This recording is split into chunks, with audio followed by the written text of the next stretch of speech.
许多人在家做油焖尖椒，总感觉没有饭店里的好吃，到底是哪里出了问题呢？今天有才就把饭店里的做法分享给大家，一起来看看是怎么做的吧。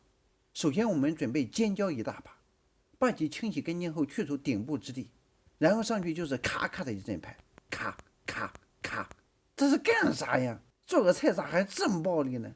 打！这一步的主要目的是使用蛮力把尖椒拍出裂纹，这样后期烹饪时菜品就会特别容易入味。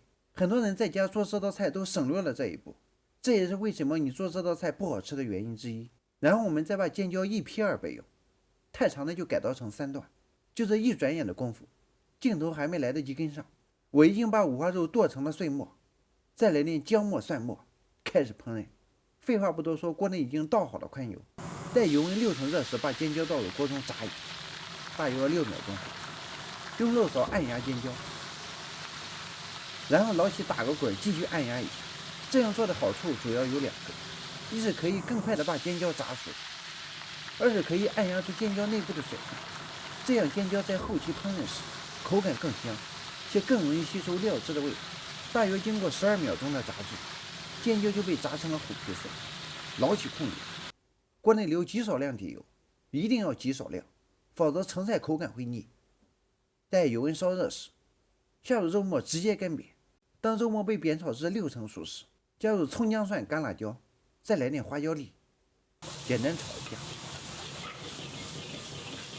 加入少许豆瓣酱，继续煸炒，炒出豆瓣酱和料头的香味后，加入水适量，料酒少许，关闭火源，开始调料汁，加入老抽少许调底色，蚝油少许，再来点味精、鸡精，来点胡椒粉，加入适量盐调咸淡。这道菜的口味相对来说适合咸一点，所以一定要把握好盐的用量。倒入尖椒，翻动锅使料汁与食材混合均匀，然后焖在锅中煮20秒左右。这一步的目的是让尖椒充分吸收调料的味道，然后加入香醋少许，增加菜品口感的跳动性，连用少许水淀粉包裹住汤汁，翻动均匀即可出锅。好嘞！一日3餐记得按时吃饭。总结：油焖尖椒的做法有很多种，有些酒店用煎制辣椒代替油炸，味道也很棒。